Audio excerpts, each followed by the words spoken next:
Finally, this man finds a young girl. He goes to ask his father to accompany him to meet the girl and the family of the girl. The girl comes to meet the young man with his father. His father snatches some looks at the young girl. They go out after the meeting. The father tells the son, this girl is not good for you. This girl befits me.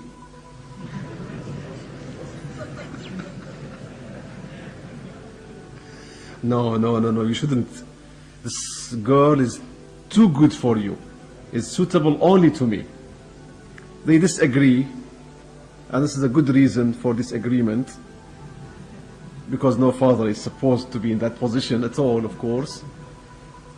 So they disagree, and the son is in love now with the girl, so he wouldn't sacrifice the girl for the sake of his father. The father is already also in love with the girl. He wants the girl for himself. I don't know whether there is any type of such girls you can love at first sight. This is only in poetry. It doesn't exist. Loving at first sight exists only in poetry. Because when people love at first sight and they get married, love should grow. Unfortunately, love wanes, becomes weaker, doesn't grow. True love becomes bigger and stronger. We spoke about this enough anyway. So they disagree. They go to court. The judge, as corrupt as most judges, even in the Islamic world nowadays, so the judge asks them to bring the girl, to ask her for her opinion. When the judge sees the girl, I can see you know the story. So the judge falls in love with the girl. At one point or another, sometimes you have no control over your emotions. I told you this is just an imaginary figure, because it's only in the story. It exists in the story for the purpose of the story.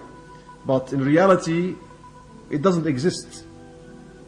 So the judge says, this girl is not good for any of you. This girl is too good, too beautiful to be to any of you a wife. This girl is suitable only to me. So they take the case to the ruler of the country, to the Sultan. The Sultan again brings the judge, the man, and his son, and the girl. When he looks at the girl, he realizes why they all fell in love with her. He falls in love with her and says, no, the girl should be suitable to me only. Now 4 people are fighting with each other. Every one of them wants to get married to the girl.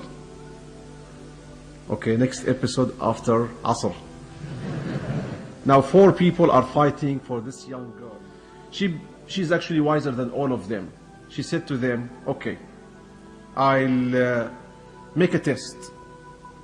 I'll run and you run behind me. The first person who catches me, I'll be his wife. So they all run and she runs. She runs and they're running behind her. She disappeared from their eyesight. She's running so fast. All of a sudden, they came, they saw a big hole, dark and deep, and they saw the girl standing there in the hole, and 4 of them are up, looking at her down.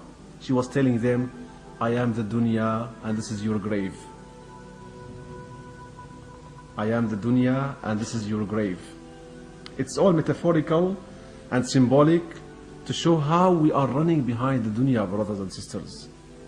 We are running behind the dunya, making every effort to catch the dunya, and the least efforts for our deen.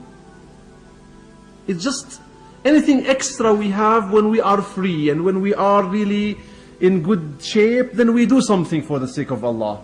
But for the dunya, we never get tired. We never get bored. We have time for every deal. We have time for every new job. We have time for everything for the dunya. And the least we are doing is for the sake of Allah subhanahu wa ta'ala.